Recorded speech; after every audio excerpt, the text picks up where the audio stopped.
Matthew Mills is a certified HIV counselor in the state of Georgia. He is a member of the National Association of People with AIDS. He's the former member of the Board of Directors and former officer of the community organization Network AIDS. He has participated in numerous TV spots in the Georgia and Alabama area, has written numerous AIDS newsletters, and has spoken at numerous colleges and universities. Jo Mitchum comes to us with 25 years of PTA service. She has worked on all levels of PTA and has served as the 4th Vice President of the Alabama PTA. She also has worked on numerous committees and has spoken at numerous colleges and universities. But I know that of all the things that they have done, what they are most proud of is the fact that they are mother and son.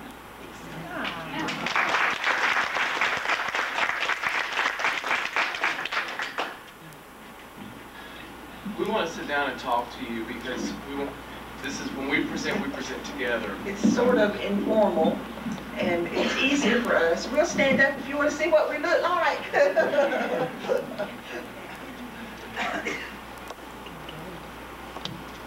You first. 2 years ago in Atlanta, I sat among you as 4th Vice President of the Alabama PTA, oblivious to the fact. I'm sorry, but we can't hear back here. Oh, you can't?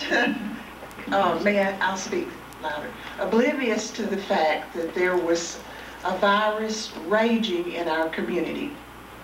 Happy to know that my 21-year-old son was at Auburn University, just doing great. Matt, when I say was, we will say as a child, was a beautiful child. How many of you know and have heard or seen The Sound of Music and how the sisters sing about Maria? Matt was just that kind of person. He was just a moonbeam. You couldn't hold him in your hand. At 8, he walked. At 8 months old, he walked. At 3, he was reading enough that he could take piano. He took dancing lessons, singing lessons. He played the trombone. The xylophone was in the marching band. He was a Boy Scout, an altar boy in our church. He was very involved with the youth organizations in our church. He was just so effervescent. He was a joy, a beautiful child. I just cannot tell you what a delight Matt was. He graduated from high school at age 17 in the top 10 percentile of this nation's testing system, whatever that may be. And we were so proud when he was accepted at Auburn University. He wanted to be a journalist. During the time of his high school years, he wrote for a local newspaper. He writes beautifully. He writes poetry beautiful. We were just tickled to death. He was just the ideal. If he wasn't talking, he was singing. Or if he wasn't singing, he was dancing. He just was a joy. During the summer of 1989, I was real busy adjusting myself to the life of the 4th Vice President of Alabama and loving it, just loving it. We were doing workshops, and my duty, assigned by our president, was to do parliamentary procedure, and I traveled all over the state of Alabama that summer after the convention in Atlanta, just having a really good time, meeting all these Alabama folks and just loving it. In about September, we began to get strange calls from Auburn that Matt was not doing well. He wasn't doing well in school. Things were just not going well with him. He was real reluctant at first to come home. So finally we pled, and he did. He was home 1 week, and we asked him to please just rest and find out, maybe the Lord was speaking to him. What was it that the Lord was saying? And before he really signed for his fall quarter. He was home a week, and during that time he did not feel well. He just was in bed most of the week. And then he began to have nosebleeds. On Friday of this week, he'd just been home a week. He had a real bad nosebleed, and we took him to our family physician. The doctor said, well, you know, he might have a sinus infection. So he began to examine him, and I was in the waiting room, and he said, Joe, come back here quick. Something is wrong. Something is terrible wrong. Now, this is our family doctor shouting at me from the waiting room. I was in the waiting room. He sent Matt to the hospital for blood work and x-rays. Before that afternoon was over, we found out that Matt was thrombocytopenic, that he did not have a platelet hardly in his body. If he were to be in a wreck or an accident, he would just bleed to death. There'd just be no hope. That night, our family doctor in Phoenix City, Alabama, which is 27,000, it's a small town, but we're sisters to Columbus, Georgia. Our family doctor sent us to Columbus, Georgia, to the big hospital there, where they were more equipped. He knew immediately. He said, Joe, Matt has AIDS. He will die in a year. You just go plan his funeral. Now that was before I left there with him. We took him to the medical center of Columbus, Georgia, about 5 o'clock that afternoon. We could not get him admitted. No doctor would take him because he had AIDS. We fiddled around, and he was in the examining room, and finally I said, you will take Matt. He will not leave here. He has to have treatment. At 12 o'clock that night, he was admitted to the intensive care. They flew to Atlanta for blood platelets because he was just in a critical condition. In 3 days, there was a process of 2 AIDS. I've escaped. I mean, one is a Western blot. They do the first one first, and then the Western blot. The ELISA is first. In those 3 days, we were in terror. We couldn't sleep, eat. It was just, our whole family just fell apart. It was awful. Finally, the confirmation came. Matt, 20 years old, has AIDS. He's in the ARC stage of AIDS. My husband and I were devastated. We just were numb. We didn't know what to do or think. We said, we must be open with this. We cannot keep this a secret. We decided immediately with Matt's agreement that we would be open. This is one of the first things I want to tell you today. Quit hiding in fear.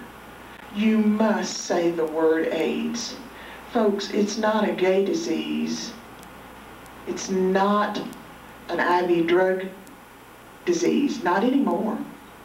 2 years ago, Matt's doctor said in 5 years every family would be affected, and we're seeing it every day. I like to fell out when I saw the hands go up. It's going to be worse. You must realize that PTA, you are I don't like to say power, but PTA mamas and daddies love, they care. You're not influenced by any governmental agency. You don't care about power or money. You're here in New Orleans for these couple of days because you love children.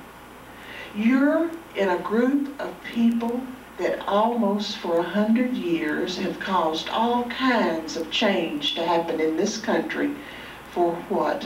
The love of a child. You have a special calling today. You're pioneers. This is a virus.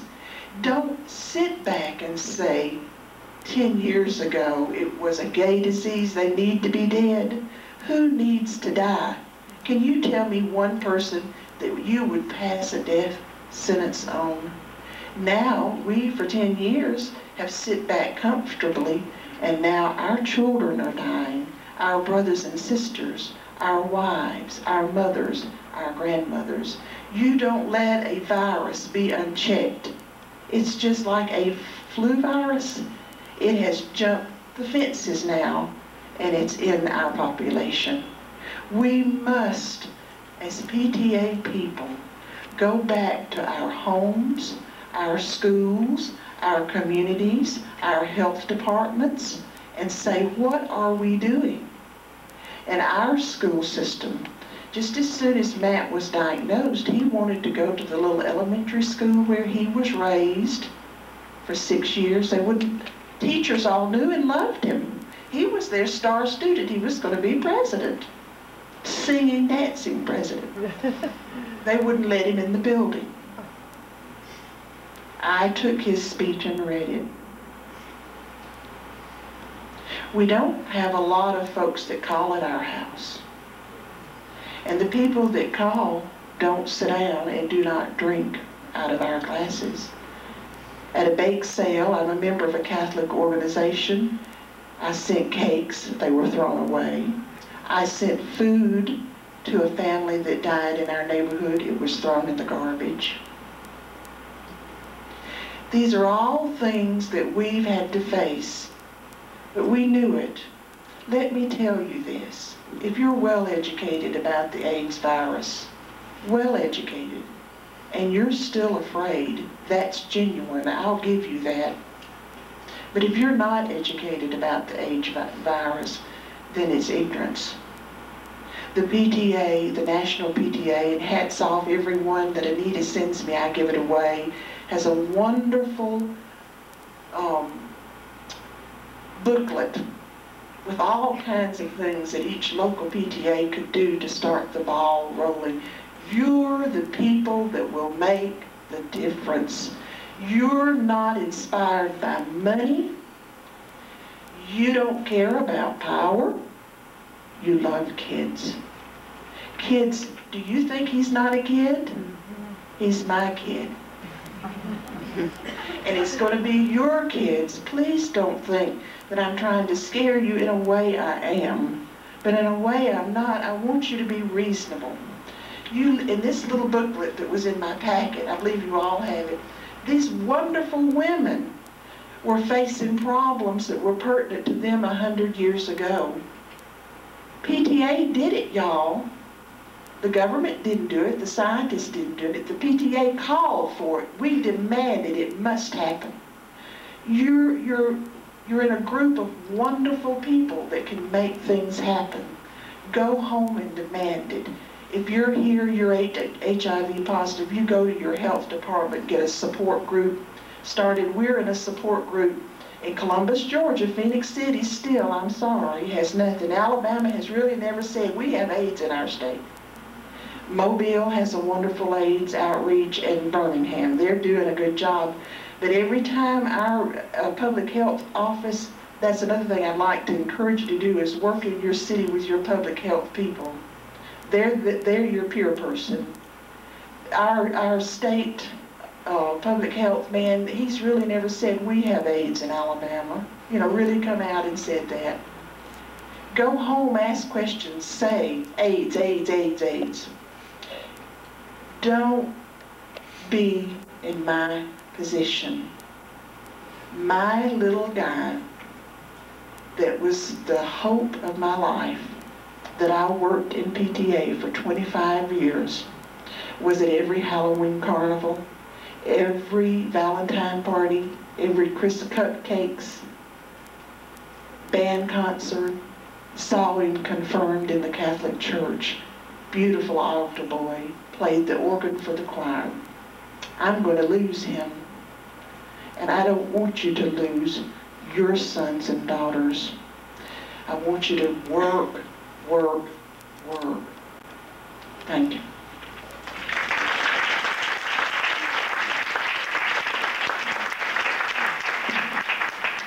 I don't know how to follow that. That was fabulous.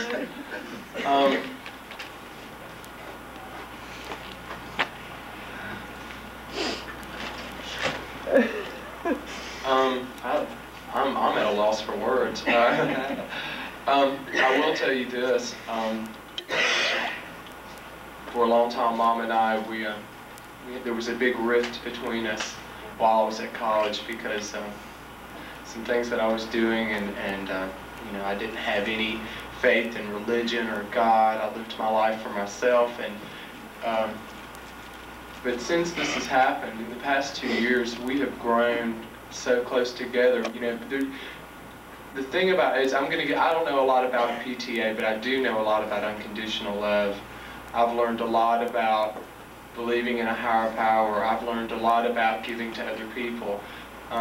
I'm not real involved in the PTA. I've met a lot of fabulous people the past day and a half. I mean, a lot of beautiful people that really care, and that makes me feel good. And she's right. You do have the power to go into your communities and teach the kids and the teenagers, because they have to know. They really do. I mean, when I started going to my support group, almost 2.5 years ago, it was mostly gays, but now it's maybe 2 or 3 of us. We have a 16-year-old pregnant HIV positive girl. We have 2 or 3 moms that have lost their babies. We have just married couples that are both infected. I mean, it's just, you know, every week somebody new walks in and they're not gay and never were. You know, I mean, it's the issue at hand here is, you know, what do? You know, do you wait until it hits your home or your best friend or your cousin or your brother, or do you do something now? You know, one thing I'll know for sure is that I've learned that I can really depend on this lady a lot. She has been there for everything. And even when there were things that she didn't want to hear or accept, we learned about, well, we love each other. You know, I'm your son, you're my mother. That's all that matters. We'll work through anything. If I get sick, I know that she's going to be there for me. And, you know, we do everything together. We never pass up an opportunity to spend quality time together. Sometimes we just lay in the bed and watch TV together. And just so we can be together, you know, because, you know, that's another thing, you know, friends come and go and people you date come and go, but I've learned a lot about the importance of the family, you know, of looking at your mom and saying, I love you, you know, for no reason at all. Say, I love you. Well, I love you too, you know. And I mean, I do. I love this lady. And I love you. But the thing that upsets me the most is in the community, like she said, you know, this epidemic's been going on for 10 years. 10 years.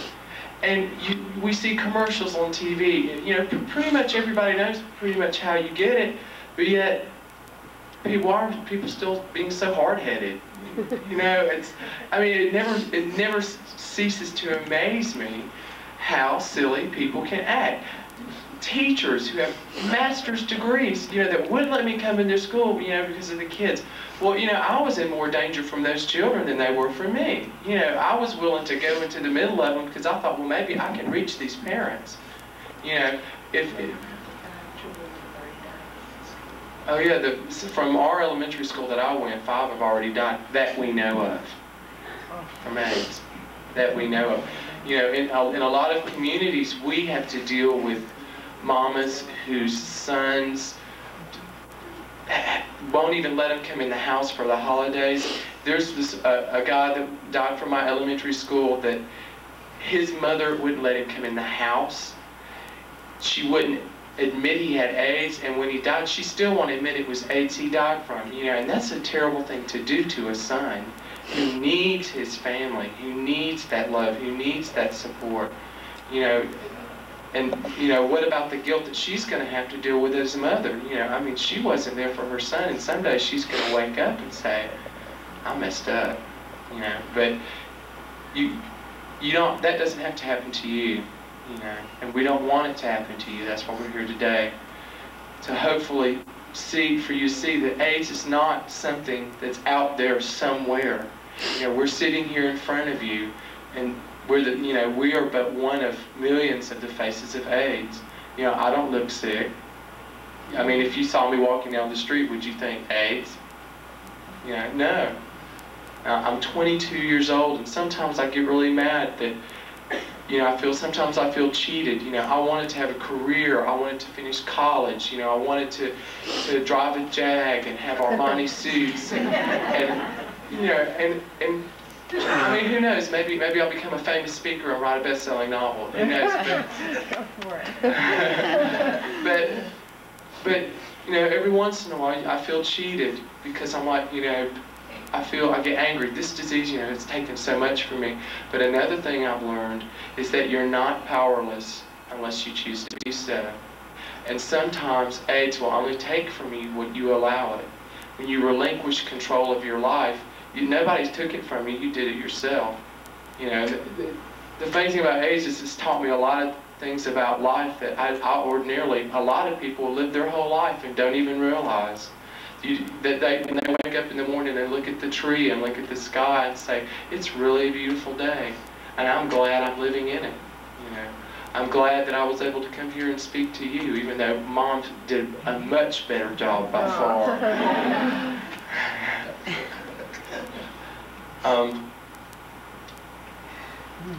I feel sadness when I've lost so many friends, so many beautiful people that. 3 last week. Last week we lost 3. We've lost 30, and then we've lost 3 last week. We went to 3 funerals in our support group. 30 since Matt has been diagnosed. 3 babies. And I have 2 friends right now. One of them's going blind, and the other one's at this moment in Grady Hospital in Atlanta having tumors taken out of his lung. You know, and it's all so sad, but the one thing that keeps my head above the water is the love in my family, the love of my friends, the learning how to put differences aside, things you learn what really matters in life. What really matters. It doesn't matter the car you drive or the clothes you wear or how you live, or because basically we're all God's children. I mean, and all the Bible belters that scream and yell that AIDS is the wrath of God and da-da-da-da. Well, you know, Jesus taught unconditional love of your fellow man. You know, it doesn't matter who or what they are. If somebody's drowning in the water, you know, you throw them a life preserver. You don't say, what do you do in drowning? You know, you help. We must learn to fight AIDS, not the people that have it. If you don't look at it that way, you're what? You're prejudiced. How many years have we talked about prejudice? 20? We said prejudice was all over. We're not prejudiced against Catholics. We're not prejudiced against blacks. We're back to prejudice. If we say whole groups of people get to die because of X, Y, and Z. Excuse me, Matt. Oh, that's okay. Well, that's why we wanted to sit down so we could present together. And the thing that strikes me at home, last week we had a daddy die who had 3 kids, and those children had to sit and watch their father just slowly go in front of them. And the wife, you know, had a full-time job and had to take care of him. You know, there was only so much the community could do. But unfortunately, in our area, you know, we have a lot of people that care, but 5 people can't do the work of 500. So what do? You know, all of these organizations, and I'm sure there are some in your communities, you know, what do? Do you say, well, this is a really bad problem and we just really hate it that it's that way? As PTA people, I'm sure that y'all have learned that you've got to roll up your sleeves and get in there and do it. You know, you can't say, well, somebody will do it. You know, you have to jump in and do it. You know, in our area, we were the first people to go on TV with our names and with our full face showing, because it's been important to us to show people that this disease has a face. You know, it has a young face, it has a mom's face, and the impact on our family, even though it's been devastating, even though it's been sad, even though there's been some days that I was so upset that, you know, my life had been taken away from me, there's also a lot of happiness, there's also a lot of hope. You know, as long as I meet all these beautiful people and have people like my mom behind me and my dad, who's also a fabulous, supportive person. You know, sometimes I feel like there's nothing that we can't do. But if AIDS does take me, I hope that I can lay and say I did my part. You know, I went out and I did everything I could. and maybe 5 years from now, somebody that we may have touched might make the difference somewhere, and that's also important to us.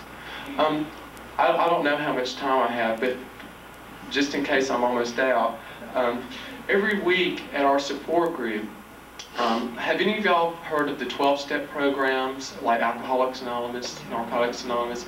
All right, the publishing company that does that is the Hazelton Meditation Series. Well, they also have a book called The Color of Light that has daily meditations, and on the cover it says Meditations for all of us living with AIDS. And all of us living with AIDS doesn't mean you're positive. It means you love somebody or know somebody. And anyway, it has a daily meditation, one meditation for every day out of the year.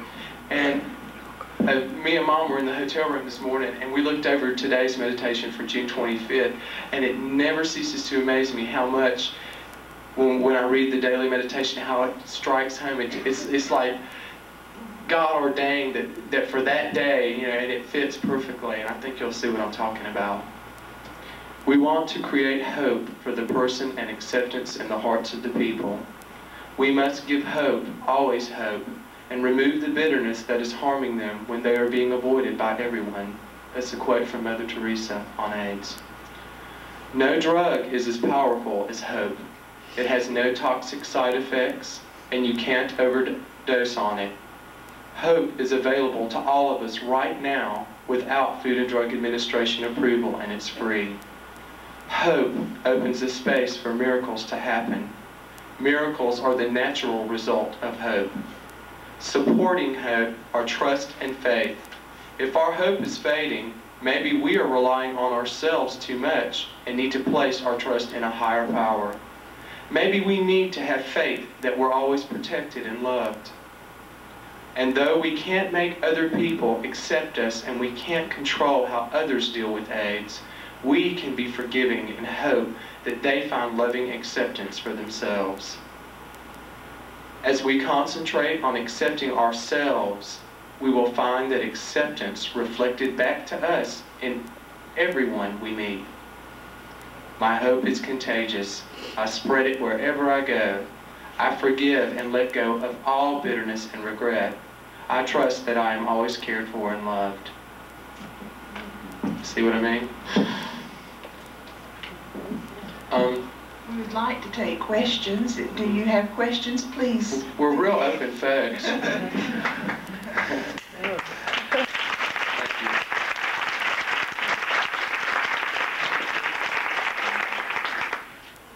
If you have any questions, I'd ask that you please stand so that we can hear the questions up here. My question is that before this dentist in Florida, it was fairly easy to explain to, I'm dealing with an elementary school, how people got AIDS and how they did not get AIDS. Now, how do we tell them about getting AIDS in light of this dentist? We really don't know how these patients got it. What do we tell them?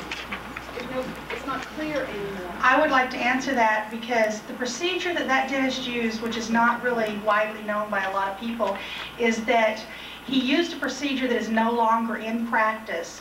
It was that she had a molar removed from the very back part of her gum, and he had to cut her, and when he stitched it, he could not see that far in the back of her mouth. So the procedure was to put his finger there and to prick his finger, and it told him that he had gone deep enough. And that, I learned that because that was one of my questions. And so I did research on it, and I found out that dentists no longer use that procedure as a rule anymore.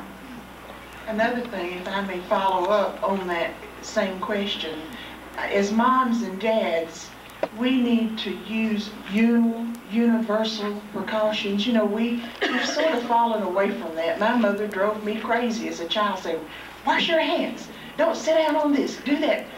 Whether or not you realize it or not, there is 26 STDs, that is sexually transmitted diseases. And some of those things are just as devastating as AIDS and make you wish you were dead.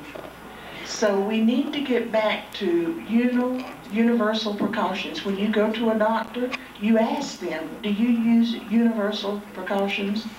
And are you doing it at home? You know, there's hepatitis A and B. Hepatitis B is on an upsurge. That will kill you. And so is tuberculosis, Matt says. And you know, we thought we had tuberculosis licked. Any other questions? Yes. You said the doctor diagnosed you to live 2 years, 1 year. Let me explain about. Do you want to Repeat the question. No, repeat the question. The doctor, she was asking about how the terrible part about AIDS and doctors and prognosis is that they love to put a time limit on you. They love to look at your blood work and go, well, you're going to live such and such time. That's just not true. And in learning, I've been learning how to be a long-term survivor, and it's something I'm trying to work at every day. And one of them is not being a statistic. When that doctor says, you're going to live a year, well, you can bet I'm going to say, no, I'm going to live till I'm 50. You know, I mean. It's always been that way. And also, there are a lot of things about AIDS that doctors don't know. I've developed a lot of beliefs that the mind, the body, and the spirit have to work as one. You know, you have to take your chemicals, you have to do your daily meditation, and you have to also be very educated. You know, if you have a question about AIDS, instead of worrying over it, me personally, I went out and got every single medical journal, newsletter from New York, San Francisco, and Atlanta, and read it, and I still do. And unfortunately, I know more about AIDS than my doctor does. But that doctor did take him, y'all. I would just like to commend all of you on that. In our legislature, we have had the AIDS community come forward, and members of that, and testified in front of the legislature. One of the things that was mentioned from the legislators back to them as they were trying to come up with certain laws covering the HIV positive and things for them, one of the legislators came back and said, well, are you still practicing, or are you still having sex with the different partners? And the young man says, well, of course I am, that is none of your business. And that tended to make it so then that we still have not got responsibility going. Could you help us to be able to know how to deal with his side of the issue of, if according to him, it's still his rights, and yet still try to keep intact the concern of responsibility? It's a virus. It does not matter how you get the virus. Sometimes the gay community comes on a little strong, and I say we because me too, it's a little hard to understand and take. But you must realize that we all have rights.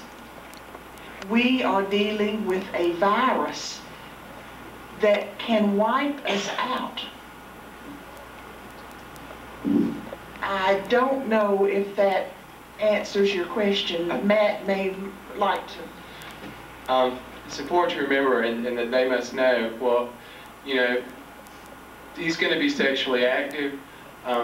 He's got to, I don't know what his, there are some people, I hate to admit it, but there are a lot of people that are HIV positive out there that know they have it and don't care who they give it to. I hope this individual is not that way. But it's very important that if you're going to be sexually active, not to infect other people. And there's another thing that some people don't know. When there are two partners that are positive and they think that they can be unsafe, oh no, no, no, no. There's infection, but there's also reinfection. And the more you have in you, the more it can do faster. And that might help you if you're ever counseling somebody that has it, that comes to you and asks you that question. Well, my partner's positive too, my husband, my wife, whoever. Well, we can be unsafe. Oh no, you can't. You just putting a gun to each other's head. Our healthcare professional in Columbus, where we go to for our support, says the only person, and I know this is distasteful to you, and 2 years ago I wouldn't be saying it, no. But the only person that you can really be sure about is yourself. I am married, and I am still sexually active, but we use the universal precautions. And my husband also married me knowing that I was HIV positive, and he is HIV negative. I think that says a lot for your husband. He's a good man. Yes.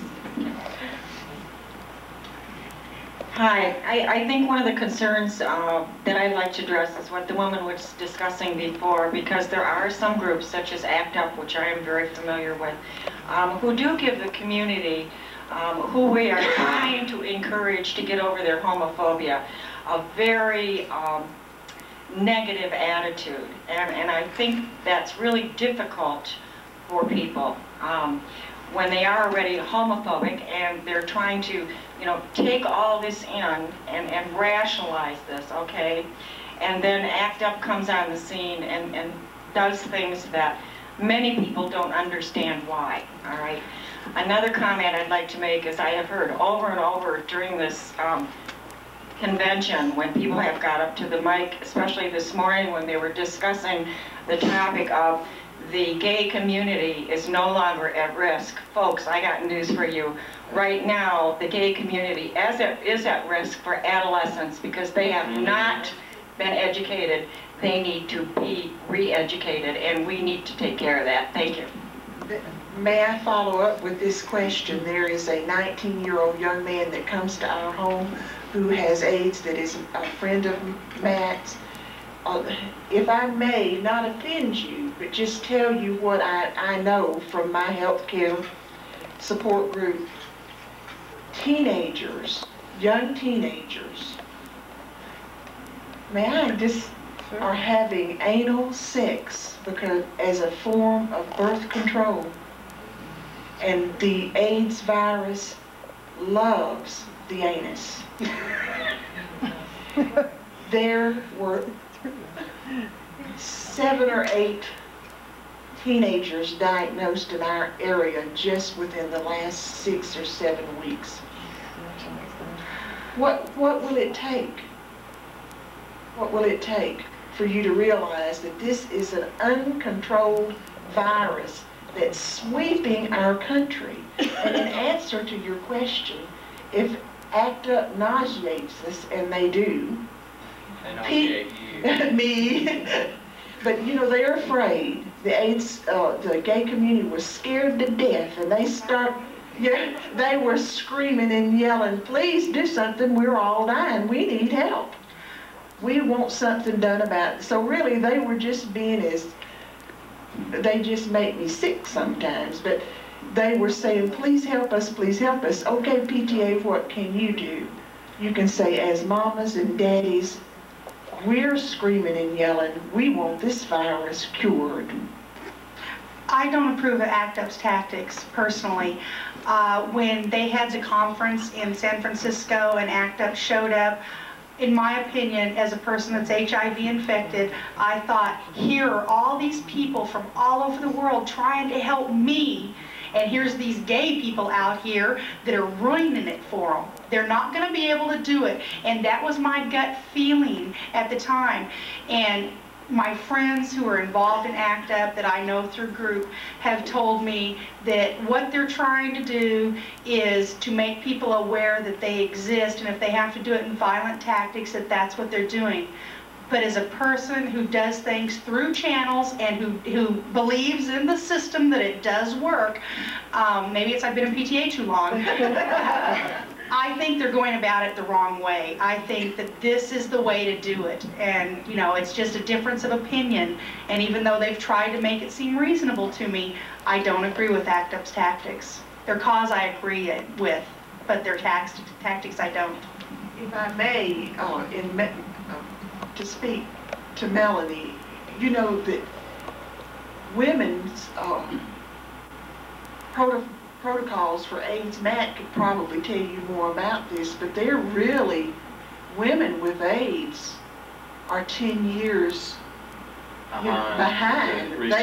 They don't even know how it interacts in the body, some of the things that are happening. They don't know how to treat it. half the time the doctor says, I don't know.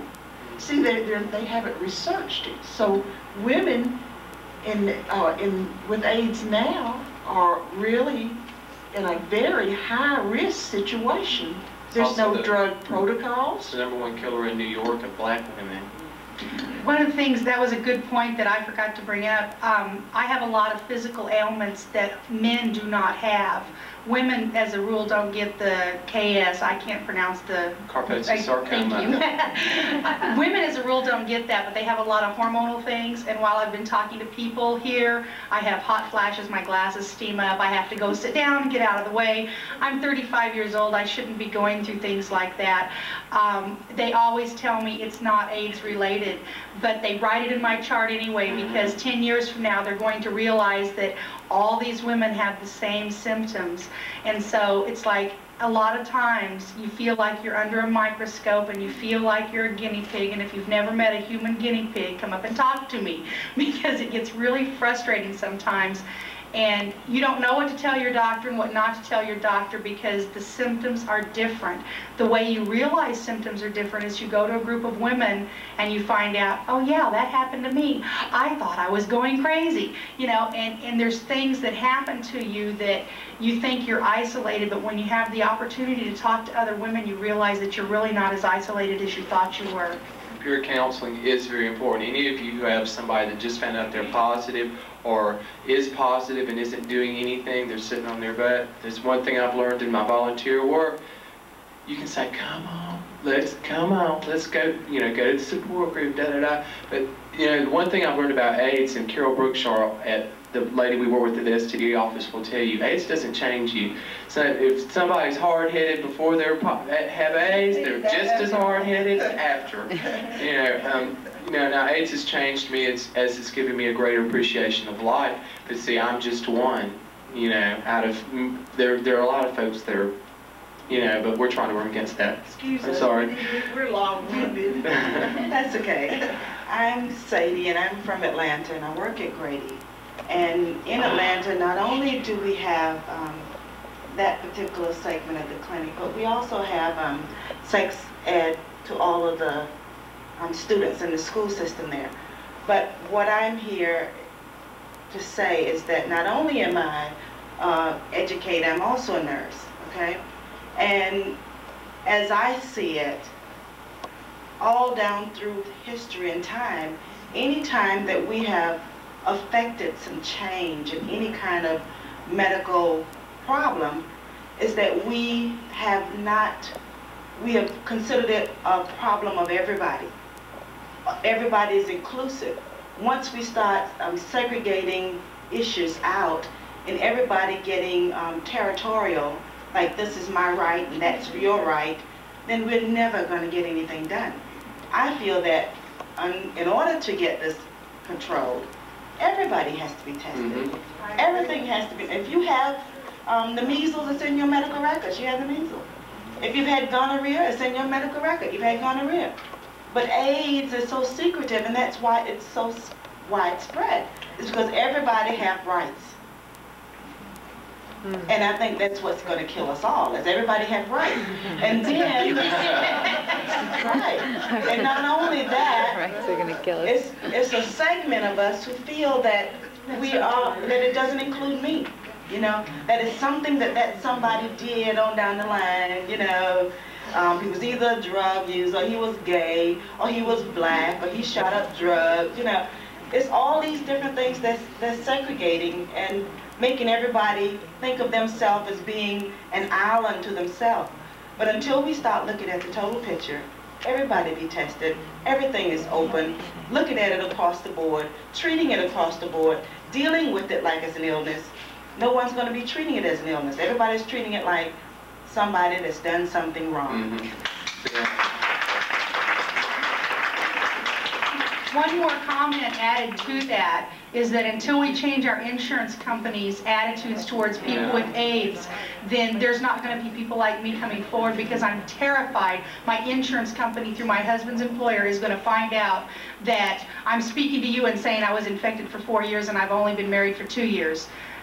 It's one of the things that we live with. We're afraid to tell our insurance carriers, our normal doctors. We have to sneak around and go to health clinics and go to different doctors, and then really no one really knows what's going on with your health, because you have to live in that fear. In case I get sick, or in case my children get sick, they need this insurance, you know, medical coverage. That's one thing that we really have not even touched on, is medical coverage. You want to be scared half to death. While Matt was in the hospital, his insurance company said, no more, you're out.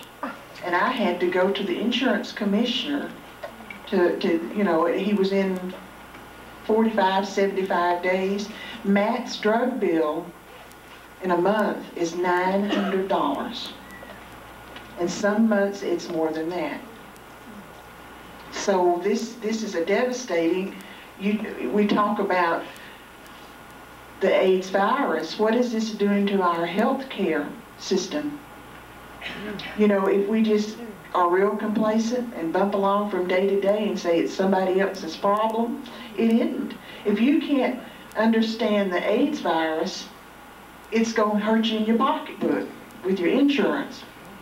I take one prescription that is a prescription of 50 pills, and it costs $579 a month for that. I take it for oral thrush because I get thrush in my mouth and it's a real irritating thing to have.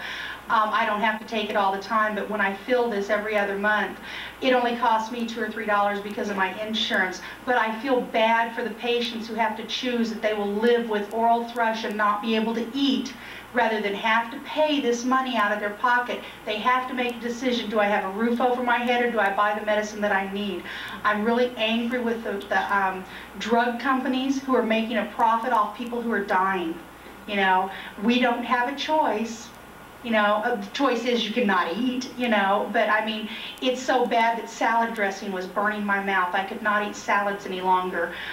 It's a terrible, painful thing that can be cured with one pill a day for 16 days, and yet to get that medicine, you cannot afford it. Also, the AZT programs that we have in California are to be commended. I am on an AZT program. I had one person ask me, don't you feel guilty taking tax dollars? And I answered, no, I don't feel guilty at all. I'm a homeowner, my husband pays taxes, my family pays taxes, I know exactly where my money's going, it's giving me my AZT, and that way my insurance company will not find out that I'm HIV positive.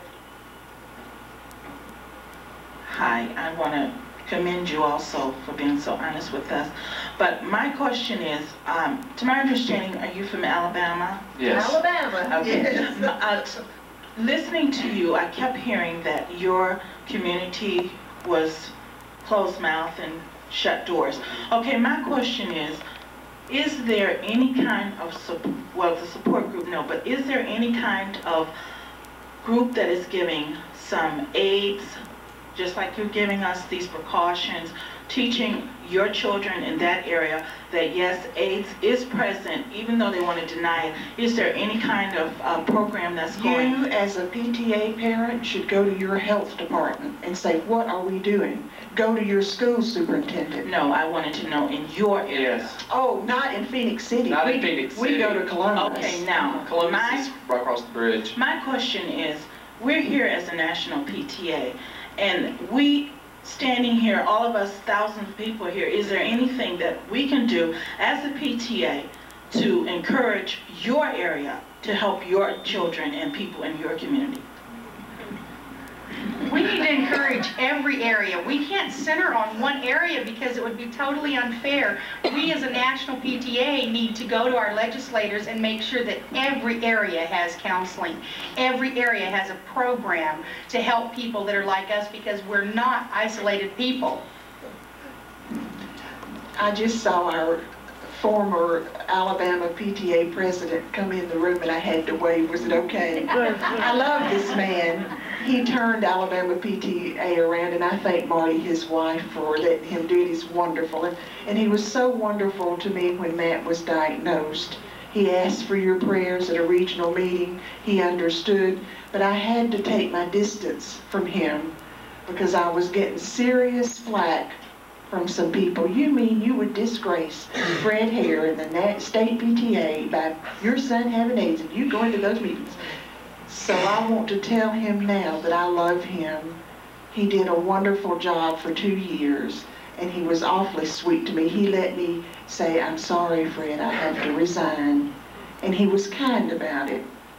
And also I had that problem with our school superintendent in Phoenix City. He's a wonderful man. I love him. And one of his principals said, how can you stand around Clifford Smith knowing what you know? It's liable to hurt him, hurt his position. And you just distance the people from that you don't want to hurt. You know, you really do. You really distance yourself. Oh, excuse me. That's okay, Joe. I'm proud of the National PTA, but this morning I was watching the Today Show. American Medical was meeting, and they're discussing should they have mandatory testing. And they said no. What is National PTA going to do about this?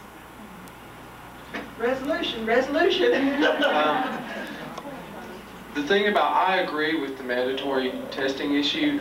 Now, 2.5 years ago, I never would have said that, and the reasoning behind that is because of this huge social stigma. Still, there's still so much stigma and fear surrounding. I mean, even in the gay community, there's still stigma. Believe it or not, and I have to put up with it.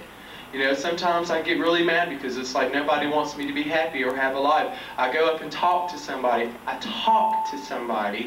And half everybody there just runs up, he's got AIDS, he's got AIDS. You know, and that really makes me mad. Now, I fight against that, you know, and I imagine, you know, I hate that my mom had to go through that. You know, so mandatory testing, is it going to happen? Is it needed? Yes, it's needed.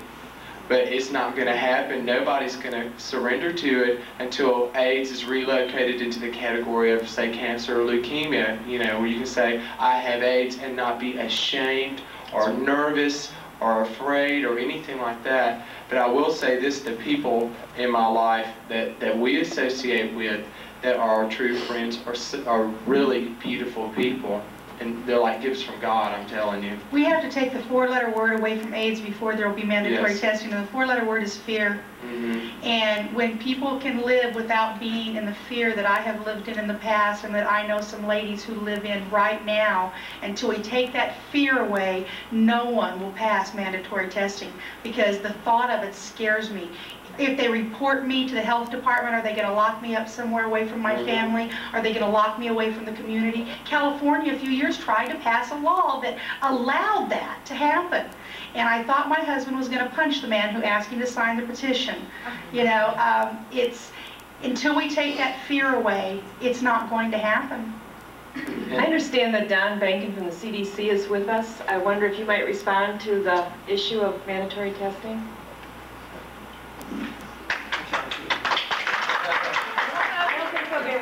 Back there. Then they'll get real naughty at me.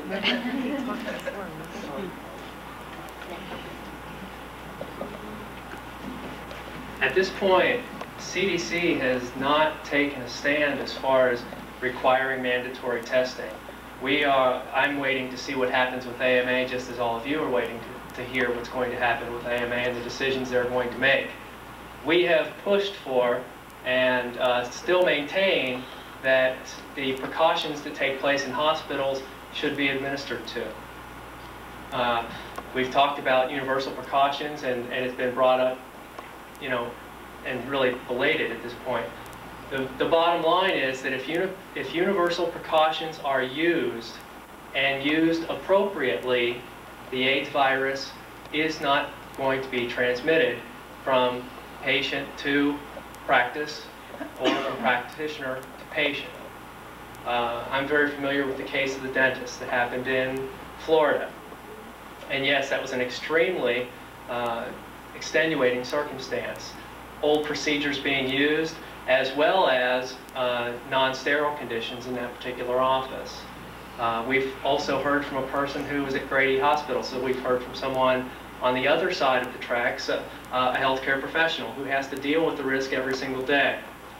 But there are so many issues at this point that are taking place, and one of the major issues is discrimination, especially from the insurance agencies. These folks And anyone who's HIV positive who that is learned from their insurance agencies, they will think of any reason at all to try to cancel you. And it happens every single day. So at this point, speaking as an agency, CDC, it is a very political process to try to say, yes, we are going to require that folks be tested or practitioners be tested, or which direction we're going to go with that. Obviously, there are just too many political issues right now to justify it. Thank you. As far as the fear of moving around AIDS, nobody's going to get tested unless they know they're going to have their medicine, that their family's going to love them, that their friends want to disown them, that they will have a place to live, that they'll have food to eat.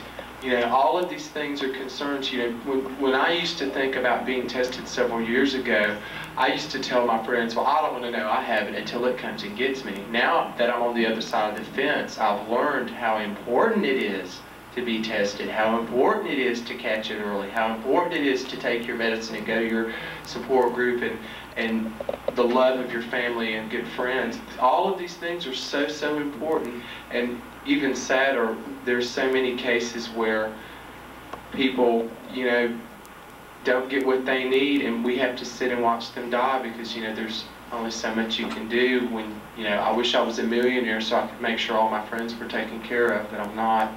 So I just give them a shoulder to cry on when they need it. I guarantee you Matt takes care of as many of his friends as he can. There's several in our group that can't even afford to buy Tylenol for a headache. And there's a lot of severe headaches. You know, you just see I want to tell you, the young man in Atlanta being operated on today is a preacher's son. He has a PhD. He's a choir director. He's a beautiful person. You know, it cuts across any socioeconomic, but you still have the same fears. Am I going to have the medicine I need, the care I need? Am I going to be kicked out of my home?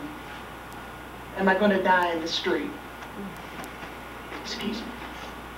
I'm a mom of 2 teenage boys, and like all teenagers, I hear for any particular safety issue that I offer them, oh mom, that's not ever going to happen to me. And do you, Matt, have something that I can say back to them when they decide that they're omnipotent and nothing's going to happen to them? I got it when I was 18. Yeah.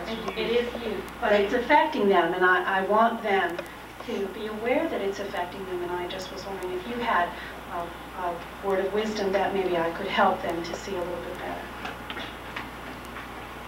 You know, sometimes I don't know them as individuals, but I think the perfect thing would be if you could find in your community, that organization, if your sons were to meet somebody young that had it, I'm sure they would see that it would change their mind. And as a parent, sometimes it's really hard to teach your children about condoms. How do you ask your teenage son if he's sexually active? I don't know if you have that problem. I had that problem, and I was afraid to know the answer. So I've told this story before since I've been here, but I took him into the medicine cabinet with 3 of his friends, and I had the row on the medicine cabinet set up, and I said, there's Tylenol. If you get a headache, take a Tylenol. And I had these 3 teenage boys in the bathroom with me, and I said, there's the Band-Aids. If you cut your finger, use a Band-Aid. There's the package of condoms. If you need them, come in and get them. And I turned around and walked out of the bathroom and left them standing there with their mouths hanging open. Now, that was funny because for a long time the condoms didn't disappear. Today they're disappearing. And I restocked the little stack of condom, and I never know who it is that used the bathroom and opened the medicine cabinet and took a condom. I don't ask. It's none of my business. But I do know that they are utilizing them now that they're there. I just wanted to make a comment. I'm a registered nurse in Indiana, and I was just shocked. The regional winners for the AIDS education this year. And I want to tell you what happened with us. We also won the Child Advocate Award for the state. We received letters and recognition for the Advocacy Award for our state. But we were a regional winner in AIDS education, and not one congratulations, not one mention, nothing. The parent who just asked what you can do with your teenagers, let me tell you one thing. You first have to educate those that are educating your teenagers. The problem is that they don't want to deal with it. We are mandated in our state. We have a certain amount of time that our teachers in the schools have to put into AIDS and sexually transmitted diseases. They have to. But most of those teachers are still uncomfortable with the subject. Very true. Now, we made a big difference in drug education, and we see changes with the statistics. We're the ones going to have to make the difference in AIDS education. And we have the power with 7 million people to do it, but we all have to make a difference by saying we're not afraid to mention it, we're not afraid to stand out there and deal with it, and we're not afraid to hug those that are up there. And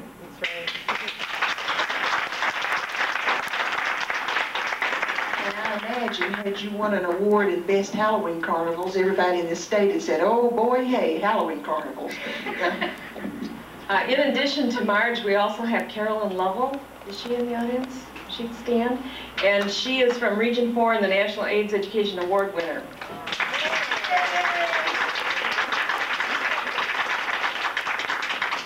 Do we have any further questions? We have time for maybe one more question. Maybe Marge tell us what she did to help us in our local unit. Yes. Marge, could you maybe tell us what you did? Carolyn. I'm sorry.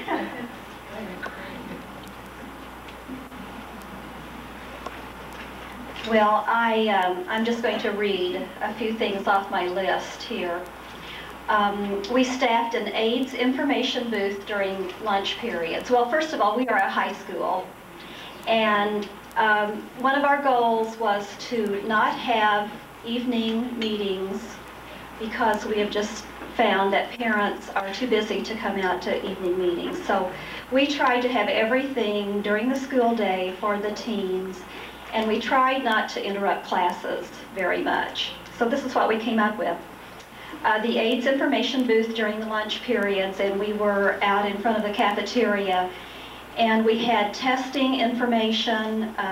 The students were extremely interested in all of this and asked questions, and we had the numbers for the Board of Health and the AIDS Task Force and our local agencies for them, and many of them took this information. We do have 2,000 students at our school. We sent information about AIDS to every student's home. This was expensive, but we asked 2 doctors in our community who are interested in AIDS education if they could help us out, and they donated several hundreds of dollars for postage or whatever we needed. So that's an idea you can use. When we sent the information to the students' homes, we sent a brochure called How to Talk to Your Kids About AIDS, something like that. And the Red Cross gave us that brochure. Then if the parent felt uncomfortable talking with their student about this, then they could just hand them the brochure. Then we had 2 brochures in that same mailing for the teenagers themselves. And our principal wrote a beautiful letter with the brochures, and we didn't have one complaint, not one out of 2,000 mailings, so we thought that was good.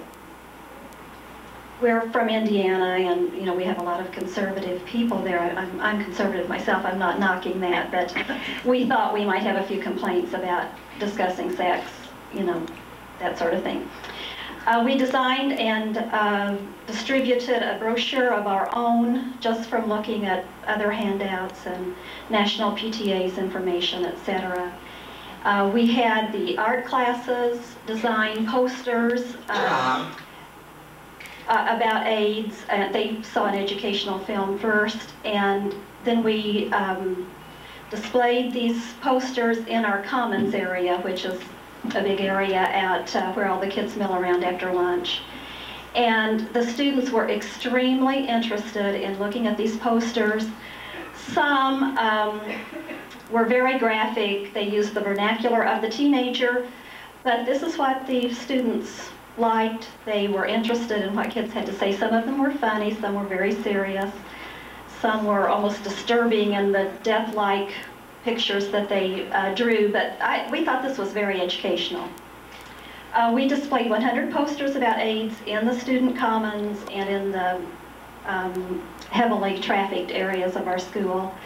The AIDS Task Force, our local action group, gave us these 100 posters, and they were rather expensive. We organized a 2-hour presentation for seniors only. That's all we could afford to show, to have the speaker speak to, because we have so many students, we can't get them all together in any one place.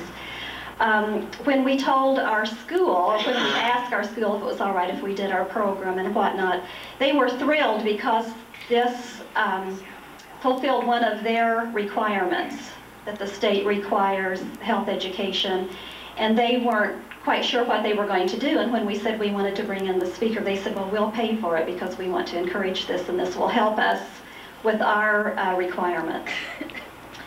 We had a book display in the media area about AIDS materials. We distributed educational materials from the local organizations and government agencies, as well as PTAs. The Red Cross did everything they could to help us, gave us hundreds of dollars worth of brochures. The March of Dimes helped us, the AIDS Task Force, local physicians. Oh, and then we asked for an evaluation from the students. And there again, we asked the first period teachers if they would pass out these forms for us, the evaluation forms, so that way we knew every kid was going to get it and would have to take the time to fill it out. And through this evaluation, we found that 75% of the students said, well, this was the underclass students, freshmen, sophomores, and juniors who did not get to hear the speaker. They said, we want to hear the speaker next year. It's not fair that the seniors got to hear it and we didn't, so we loved that. And we also found out that 60% of the mailers going into the home were read, either by the parents and students together or just the students. I might add that you could do all this in conjunction with World AIDS Day, the 1st of December usually. We had a poster contest, our local health. It was just a wonderful way. And I know that in Columbus, Georgia, they have a curriculum guide for AIDS education and a workbook. I think it's about 3rd grade. And you know, there's always many ways you can institute this in the classroom, as well as church and community. We have a church that I work closely with. I'd just like to conclude, perhaps, with one brief story. I first met Joe Mitchum just a little over 2 years ago when we were elected to serve as officers of the Alabama PTA. It was in the other Mardi Gras city just over the coast a little bit, Mobile, Alabama. And it wasn't too much longer after that that Joe and her family entered this situation, and Joe was so concerned that she said, Fred, I've been involved in PTA for 25 years, but I just don't think I could go on anymore. I've just got pressing problems at home.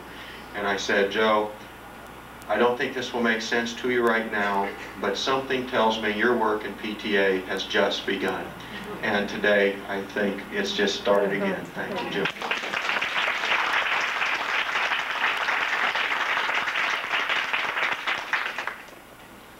Want you to go. I want all of you to know that when I think about the PTA and when I get frustrated with this is so unjust and this community's being so stupid and the teenagers are getting it and the babies are dying, I'm going to also remember, and it will help me and make me feel good as a person that hasn't been, all of you are out there doing this, and that you're going to take all this that you've learned back to your communities, and I, for one, feel very good about it. Well, Matthew, Joe, and Melody, we too thank you for not only your courage and your strength, but for your knowledge and for sharing with us, and we have so much that we can take back to our homes and our schools and communities.